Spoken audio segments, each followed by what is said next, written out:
আফতারটাকে এমন ভাবে হত্যা করেছে, তারা তো বাংলাদেশের বা পাকিস্তানের টেররিস্ট ছিল না। টেররিস্ট ছিল কি?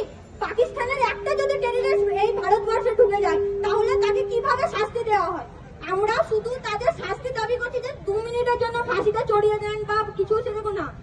আমরা চাইছি তাদেরকে খুঁজে খুঁজে বার করা হোক, যতজন ছিল ততজনকে, এবং যেরকম ভাবে টেররিস্টদের মধ্যে যেরকম ভাবে আচরণ করা হয় সেরকম ভাবে তাদেরকে আচরণ করা হোক। এক একটা দিন যেভাবে তাদের উপরে টর্চার করা হয় সেরকম ভাবে টর্চার করা হোক এবং সেগুলো ভিডিও পোস্ট করা হোক।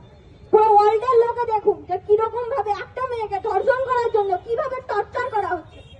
টর্চার করা হচ্ছে তার যদি ভেবেই নাই, সেই যারা পরবর্তীতে ধর্ষণ করার জন্য ভাবে যে না আমি এই মেয়েটাকে ধর্ষণ করতে যাব, সেই একবার অন্তত ভাবুক যে না ধর্ষণ করলে কি পরিণতি হয় আমাদের। আমরা এইভাবে আমরা যে আমাদের মা বাবাকে আমাদের প্রোটেকশন দিয়ে বেড়াবে যে না মেয়ে তুই যাস না, তুই এই দেখ ওই দেখ। আমরা কি বাবা মা কাজ করবে না? আমাদেরকে তো কষ্ট করে পড়াচ্ছে। আমরা পড়াশোনা বন্ধ করে আদিম যুগে যে আগের যুগে বেগম রোকেয়া ছিল, তখন আমরা যখন মেয়েরা বাড়িতে বাড়িতে বসেছিল, ঘরে বাইরে বসেছিল, বাইরে বেরোতে পারতো না, সেই যুগ আনবার কথা ভাবছেন নাকি আপনারা?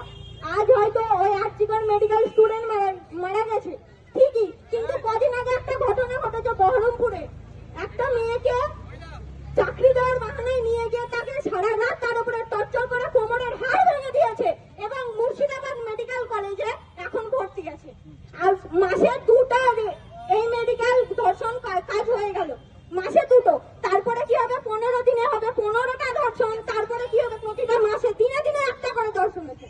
তার জন্য আমাদেরকে রুখে দাঁড়াতে হচ্ছে।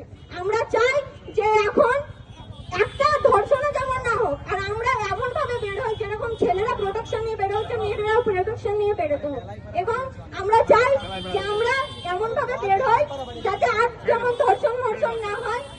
সেই জন্য আমরা এই রুখে দাঁড়াচ্ছি। এই বলে আমি আমার সমস্যা